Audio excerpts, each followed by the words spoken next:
आपके ग्रह पृथ्वी के 16 घंटे और 35 मिनट के बाद वापस पहुंच रहे हैं। उसने अपने निकट रहे एक कंप्यूटर पर नजर डालते हुए कहा।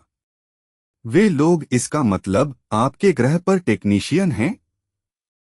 हाँ, जैसा कि मैंने अभी कहा, हमारे इंटरगैलेक्टिक बेस पर।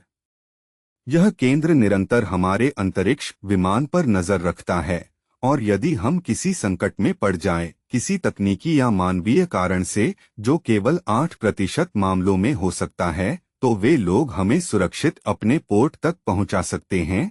यह सुनकर मुझे अधिक आश्चर्य नहीं हुआ, क्योंकि अब तक मैं आश्वस्त हो चुका था कि मैं अपनी सभ्यता से कहीं बहुत अधिक विकसित सभ्यता के व्यक्तियों के साथ था, जिनकी तकनीकी जानकारी मेरी समझ से बहुत आगे थी। जो मुझे लगा वह यह था कि न केवल अंतरिक्ष विमान जिसमें मैं बैठा हुआ था, बल्कि उनकी सभ्यता का इंटरगैलेक्टिक बेस भी केवल महिलाओं द्वारा ही संचालित था। इस प्रकार की केवल महिलाओं की टीम होना पृथ्वी के लिए बहुत अधिक विचित्र बात होती।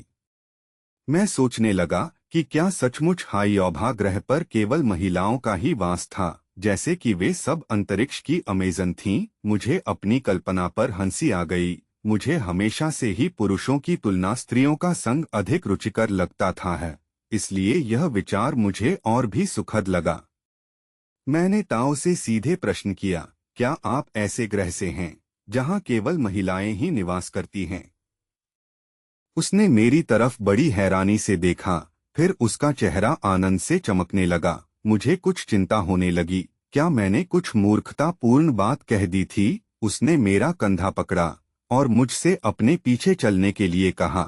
हम कंट्रोल रूम से बाहर आ गए और तुरंत एक हालिस नामक छोटे से कक्ष में प्रवेश कर गए, जहां का माहौल काफी आरामदायक था। ताओ ने मुझे समझाया कि उस कक्ष में हमें कोई व्यवधान नहीं पहुंचा सकता था, क्योंकि उस कक्ष में रहने वाले व्यक्तियों को अपनी निजी स्वतंत्रता का पूर्ण अधिकार प्राप्त था। उस कक्ष में रखी बहुत सी आरामदेह कुर्सियों में से एक में उसने मुझे बैठने का आमंत्रण दिया।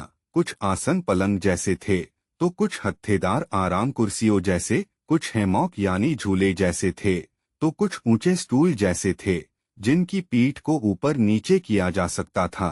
अगर उनमें से एक मेरी जरूरत के अनुसार नहीं होता तो मुझे खुशी नहीं होती। एक